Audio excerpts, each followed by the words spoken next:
to keep a little secret for tonight. I just heard him say, "Oh, that's nice." That's another point you won today. And signing a historic strategic defense agreement, which we just signed a little while ago. So congratulations at South Carolina.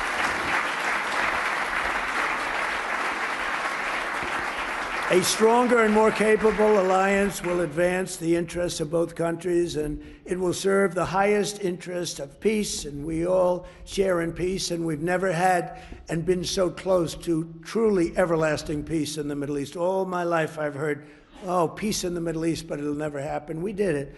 Now we have to make sure it matures properly and is really as strong as we think it can be, but we've gotten all good signals. I want to just thank you for all the help, too. I want to thank the Crown Prince for the role he played in the transformational peace deal that was achieved last month, and so many of the other things that happened to end the war in Gaza. Gaza, while it looks a little bit messy, it has for many, many years, I will tell you, many decades, but it's getting very close to being perfected, and people are shocked. And even the great experts that have gone around criticizing badly every country and every president and everything, they're all saying that what's taking place in the Middle East is a miracle. They're just calling it a miracle, and we're going to make it a miracle, and we're very close to doing that. But as you know, all of the living hostages were returned to their families. We got all 20 out of 20. And likewise, this sounds terrible, but the parents of the dead people, young men, mostly young men, almost all young men, they wanted those bodies back as much as the parents of the living. The parents of the living would do anything to get their boy back, and they got him back. And the parents of the dead wanted them just as much. It almost seemed as though they wanted them more. And today, through the efforts of Steve Witkoff and Jared Kushner and Marco Rubio and everybody worked together. We worked so hard together. 2 more bodies were brought back, and we're up to almost the full count. I think we're too short right now, and a lot of work has been done by Hamas, and a lot of people said they wouldn't be doing that, but they did do it. And the bodies have been delivered to the families, to the mothers, to the fathers, and at least they can be in peace. It's amazing. It was a miserable period of time. We have 2 more to go, and I think we'll be getting them also. Not easy. That was not easy. Not an easy situation. I've met with many of those parents, and what a time they've had. But we also want to thank all of the people living in Gaza, the residents of Gaza, and they've, as you know, begun to move back to their homes, and a lot more safety. They said today a lot more safety than they've ever had before. It was a rough neighborhood, to put it mildly, and a lot of progress has been made with respect to Gaza and just about everything else we touch. Just yesterday, the United Nations Security Council formally adopted my peace plan and officially endorsed the Board of Peace. This is a board like no other. It will have the heads of major countries, I think all of the major countries. I hope Your Highness will be on the board. You'll accept, I hope. But the Board of Peace will be something that's never even been thought of before. And it's covering Gaza, but it'll end up covering large portions of the world.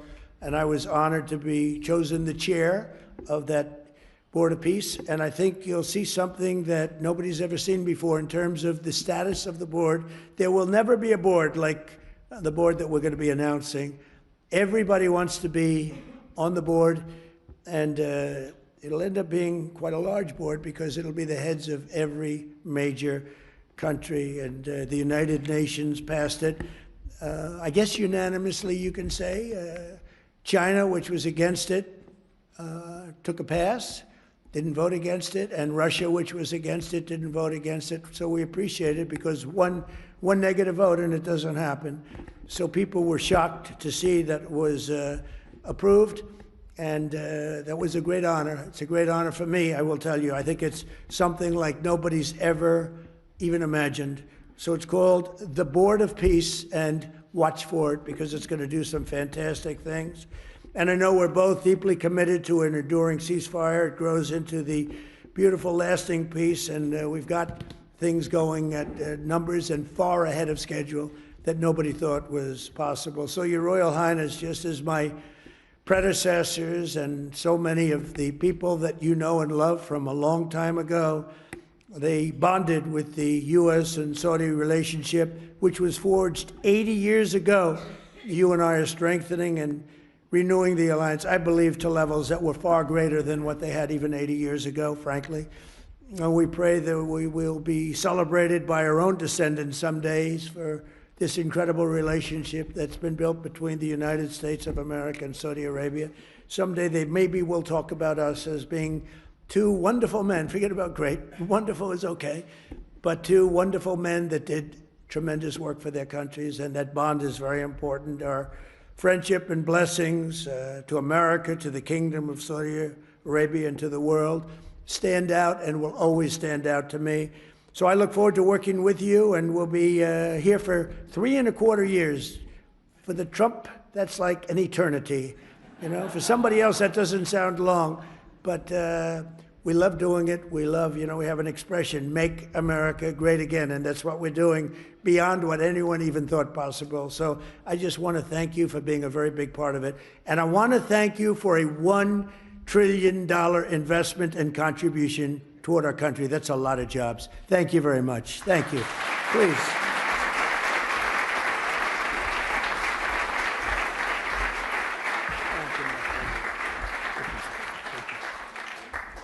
Well, it's too hard to speak after Mr. President.